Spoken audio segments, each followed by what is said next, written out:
الحمد لله الذي جعل السعادة في صحبة السعداء وأفاض من علومه وأسراره على قلوب العارفين والأولياء. أشهد أن لا إله إلا الله وأشهد أن سيدنا محمدا عبده ورسوله الذي لا نبي بعده. اللهم صل وسلم وبارك على سيدنا ومولانا محمد الفاتح لما أغلق والخاتم لما سبق ناصر الحق بالحق والهادي إلى صراطك المستقيم وعلى آله وصحبه حق قدره ومقداره العظيم. أما بعد، فقال الله تعالى في القرآن الكريم: أعوذ بالله من الشيطان الرجيم، بسم الله الرحمن الرحيم. إنا أعطيناك الكوثر فصل لربك وانحر إن شانئك هو الأبتر. فيا أيها الحاضرون اتقوا الله حق تقاته ولا تموتن إلا وأنتم مسلمون. Ma'asyiral muslimin rahimakumullah. Dalam kesempatan khutbah kali ini, khatib akan menyampaikan khutbah dengan judul Wujudkan Pemilu yang Damai. Agama yang diturunkan oleh Allah Subhanahu wa Ta'ala kepada umat manusia sepanjang zamannya adalah Islam. Allah berfirman, Inna dina indallahil Islam. Sesungguhnya agama yang diturunkan oleh Allah, yang diridhoi oleh Allah Subhanahu wa Ta'ala adalah Islam. Kepada semua para nabi dan para rasul. Dan agama itu memiliki syariat. Syariat artinya tata cara beribadah kepada Allah. Satu nabi dengan nabi yang lainnya syariatnya berbeda, agama yang satu. Itulah agama tauhid. Agama yang mentauhidkan Allah Subhanahu wa Ta'ala. Perbedaan syariat dari satu nabi dan satu rasul adalah likhtilafil azman wal amakin, karena perbedaan waktu dan tempat. Tapi satulah dinul Islam diturunkan kepada nabi yang terakhir, Rasulullah Muhammad sallallahu alaihi wasallam. Syariat yang dibawa oleh beliau bersifat khalidah ila yaumil qiyamah, bersifat abadi dan permanen sampai hari kiamat. Karena ajarannya bersifat syumuliyah, universal. Syariat Islam ini para ulama di abad kedua Hijriah melakukan penelitian ilmiah. Syariat yang dibawa oleh Rasulullah Muhammad sallallahu alaihi wasallam ditemukan ada dua aspek. Aspek yang pertama adalah syariah yang bersifat aspek zohir. Maka muncullah di abad kedua Hijriah para ulama berijtihad dan menghasilkan satu disiplin ilmu yang disebut dengan ilmu fikih.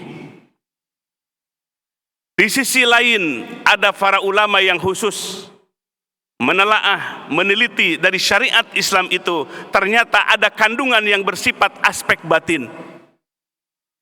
Kaitan dengan kolbu manusia, kaitan dengan hati manusia. Maka muncullah satu disiplin ilmu yang disebut dengan ilmu tasawuf. Fikih dan tasawuf adalah dua disiplin ilmu dari yang bersumber dari syariat yang dibawakan oleh Rasulullah sallallahu alaihi wasallam. Lalu syariat yang beraspek fikih ini ada yang berkaitan dengan hablum minallah atau ibadah mahdhah. Kaitannya dengan Allah Subhanahu wa Ta'ala seperti salat, puasa, haji dan umrah. maka prinsip dan formatnya ditetapkan oleh Allah dan Rasul-Nya tidak berubah sampai hari kiamat. Tapi dari syariat itu ada yang berkaitan dengan hablum minan nas, kaitan dengan hubungan satu manusia dengan manusia yang lainnya, yang disebut dengan hablum minan nas, ibadahnya disebut ghair mahdhah. Maka syariat seperti itu Allah menurunkan hanya prinsip-prinsip atau pokok-pokoknya saja. Mengenai formatnya, setiap zaman terjadi perubahan budaya, sosial, dan yang lain-lainnya. Maka para ulama berijtihad untuk menghasilkan produk-produk baru dalam fikih. Salah satunya adalah fikih daulah, salah satunya adalah fikih tentang negara. Ma'asyiral muslimin rahimakumullah. Maka fikih daulah ini, fikih yang berkaitan dengan aspek kehidupan berbangsa dan bernegara, formatnya tidak ditetapkan oleh Allah Subhanahu wa taala, tapi yang ada adalah prinsip-prinsip dasar. Maka oleh sebab itu, dalam setiap syariat fikih daulah, di situ ada aspek tasawufnya yang berbicara tentang etika, yang berbicara tentang adab, yang berbicara tentang akhlakul karimah. Sehingga syariat Islam itu menjadi indah adanya, karena ada aspek zohirnya, ada aspek batinnya. Ma'asyiral muslimin rahimakumullah. Dulu para pendiri bangsa kita, dari para tokoh nasional, termasuk para ulama-ulama di masa itu, berpikir tentang konsep berbangsa dan bernegara. Kemudian dengan proses yang panjang, perdebatan yang panjang, perdebatan ilmiah, bukan mengedepankan emosional, akhirnya terbentuklah Negara Kesatuan Republik Indonesia dengan Undang-Undang Dasar 45 dan Pancasila. Undang-Undang Dasar 45 dan Pancasila ini adalah nilai utamanya lahir dari nilai dan prinsip-prinsip ajaran Islam. Ma'asyiral muslimin rahimakumullah. Dan kita akan menghadapi satu kegiatan yang disebut dengan pemilihan umum nasional. Kita berharap pemilihan yang akan kita selenggarakan jujur dan adil, sehingga terciptalah kedamaian dan menghasilkan pemimpin nasional yang benar-benar dicintai oleh bangsa ini. Ma'asyiral muslimin rahimakumullah. Kita sebagai kaum muslimin dalam rangka berbangsa dan bernegara, berdasarkan petunjuk Quran dan sunnah Rasulullah sallallahu alaihi wasallam yang diijtihadi oleh para ulama kita, berarti kita menjalankan seluruh tatanan berbangsa dan bernegara, termasuk melakukan proses pesta demokrasi, pemilihan umum. Sifatnya adalah syar'i, berdasarkan petunjuk Quran dan sunnah, ada dalam aspek fikih daulah. Maka oleh sebab itu, kita sebagai bangsa Indonesia, sebagai muslim yang ada di Indonesia, wajib untuk mewujudkan pesta demokrasi. Maka oleh sebab itu, dari hati yang tulus, dari hati yang ikhlas, bismillah, kita datang ke TPS untuk menentukan sikap, untuk memilih pemilih kita, pemimpin kita 5 tahun yang akan datang.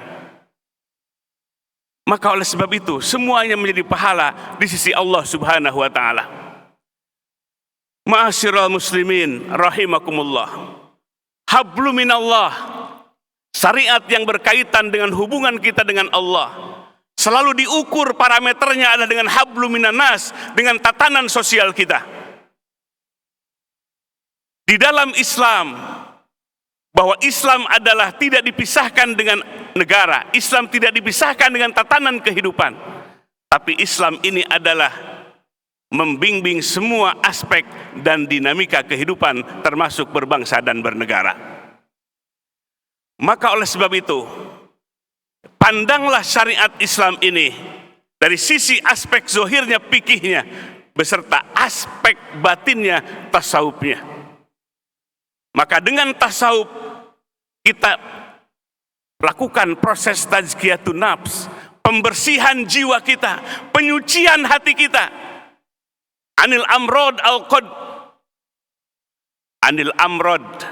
al-qalbiyah, dari penyakit-penyakit hati.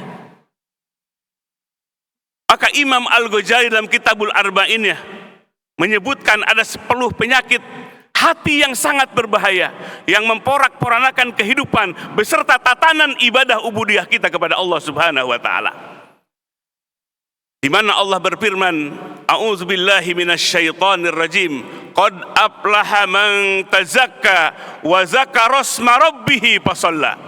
Sungguh sukses orang yang senantiasa menyucikan jiwanya. Kita punya hati yang ditiupkan oleh Allah Subhanahu wa taala, di mana kalbu kita membawa nilai-nilai fitrah, nilai-nilai kesucian tanpa kotoran. Maka kewajiban bagi kita adalah tazkiyatun nafs, bersihkan jiwa kita, bersihkan kalbu kita anil amrod al-qalbiyah, dari seluruh penyakit-penyakit hati kita. Dengan belajar tasawuf membersihkan dan menyucikan kalbu kita, maka seluruh panca indera kita akan baik. Nabi SAW bersabda, ala inna fil jasadi mudghah, idza saluhat saluhal jasadu kulluh, wa idza fasadat fasadal jasadu kulluh, ala wahiyya al-qalb. Ketahuilah, dalam rongga manusia ada segumpal darah. Apabila segumpal darah itu baik, baik seluruh panca inderanya. Sebaliknya apabila segumpal darah itu buruk, busuk, maka akan busuk pula, buruk pula semua panca inderanya. Ketahuilah, segumpal darah itu adalah al-qalbu, jiwa kita. Ma'asyiral muslimin rahimakumullah. Qalbu punya peranan penting dalam kehidupan umat manusia. Dan qalbulah mahalu nadhari rabbi, tempat melihatnya Allah, di mana Allah tidak melihat, memandang manusia dari postur tubuhnya, dari kulitnya, dari sukunya, rasnya, bangsanya, tapi Allah melihat dari sisi qalbunya. Qalbu itulah yang dilihat oleh Allah Subhanahu wa taala. Inna akramakum indallahi atqakum. Sesungguhnya yang paling mulia di sisi Allah adalah bukan yang tinggi jabatannya, bukan yang fasilitasnya mewah, bukan ras atau sukunya, tapi Allah melihat takwanya. Dan takwa itu sabda Nabi, hahuna, ada di dalam sini. Yusiru ila soddihi salasa marat. Nabi menyebutkan menepuk dadanya 3 kali. Ketakwaan itu ada dalam qalbu kita. Dari situlah akan tercermin isi kalbu kita menjadi pergerakan dari seluruh panca indera kita. Ma'asyiral muslimin rahimakumullah. Mari kita menata diri kita untuk terus melakukan proses penyucian kalbu kita. Jangan sampai kalbu kita kotor. Penyakit-penyakit hati yang membahayakan ada yang disebut dengan hubbud dunya wa hubbur riasah. Cinta kepada dunia, cinta kepada kekuasaan, cinta kepada kedudukan. Disabdakan oleh Rasulullah sallallahu alaihi wasallam, yusikul umamu an tada'a alaikum kama tada'al akalatu ila qas'atiha. Hampir-hampir bangsa-bangsa lain membinasakan kalian, merusak kalian wahai kaum muslimin. Seperti orang-orang lapar saling memanggil, menyatukan kekuatan untuk menghabiskan hidangan. Kaum muslimin laksana hidangan makanan. Ada sahabat yang bertanya, hal nahnu min qillatin ya Rasulullah, apakah kami termasuk minoritas di kala itu? La bal antum aksar, sabda Nabi, justru kalian adalah mayoritas. Busaun kagusa'il lail, tapi kalian seperti buih yang ada di sungai. Banyak tapi centang perenang, tidak punya tujuan, tidak ada kesatuan, terbawa oleh arus begitu saja. Nabi menyebutkan di akhir hadis itu, apa penyebabnya? Sebab kaum muslimin diserang dengan penyakit mental, penyakit kolbu. Itulah yang disebut dengan hubbud dunya wa karahiyatul maut. cinta kepada dunia. Dunia dijadikan tujuan, jabatan dijadikan tujuan. Inilah yang membuat rusaknya umat, lemahnya umat. Bersihkan kalbu kita dari hubbu dunia, cinta kepada dunia, hubbu riasah, cinta kepada kekuasaan dan kedudukan, dan hubbul jah, cinta kepada penghormatan dari manusia. Kalbu yang bersih dari penyakit hati akan menjadi tempat turunnya cahaya Allah Subhanahu wa taala. Kalbu kita akan menjadi tempat turunnya cahaya Allah. Kalbu kita membutuhkan cahaya Allah. Al-Anwar Matoyal Qulubi wal Asrar. Syekh Ibnu Athaillah As-Sakandari dalam hikamnya mengatakan, cahaya Allah itu adalah kendaraan dari batin dan relung batin kita. Dalam rangka mendekat kepada Allah, kalbu kita membutuhkan cahaya Allah. Dengan cahaya Allah itulah kendaraan supaya kalbu kita semakin dekat dengan Allah. Kalbu yang merasakan hudurul qalbi ma Allah, hadir hati bersama Allah kapanpun dan dimanapun berada. Kalbu yang merasakan zauk, nikmatnya, lezatnya asma dan sifat-sifat Allah Subhanahu wa taala, sehingga kalbu kita menjadi tenang adanya. Itulah ilmu tasawuf yang dihadirkan oleh Rasulullah sallallahu alaihi wasallam. Maka yang terakhir, mudah-mudahan proses pemilihan umum kita Allah lindungi, sehingga menghasilkan pemilihan umum yang bermartabat, yang berakhlakul karimah, dan menghasilkan pemimpin yang diridhoi oleh Allah Subhanahu wa taala dan dicintai oleh bangsa ini. Barakallahu li wa lakum fil Qur'anil azim. Wa nafa'ani wa iyyakum bima fihi minal ayati wa dzikril hakim. Wa taqabbala minni wa minkum tilawatahu innahu huwas samiul alim.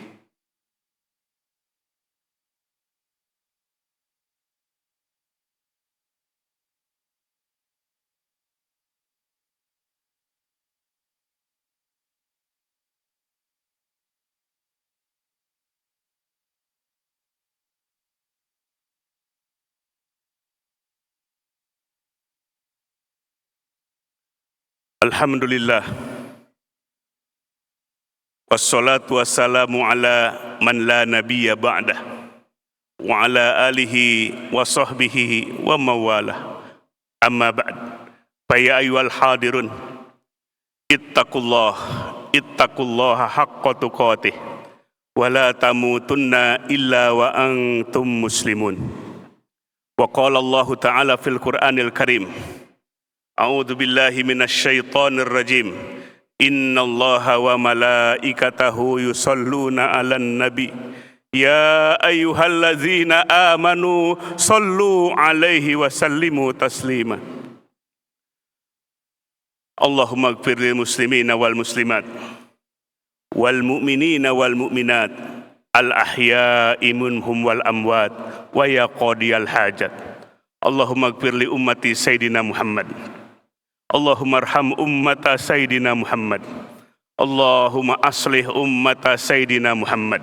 Allahumma astur ummata Sayyidina Muhammad.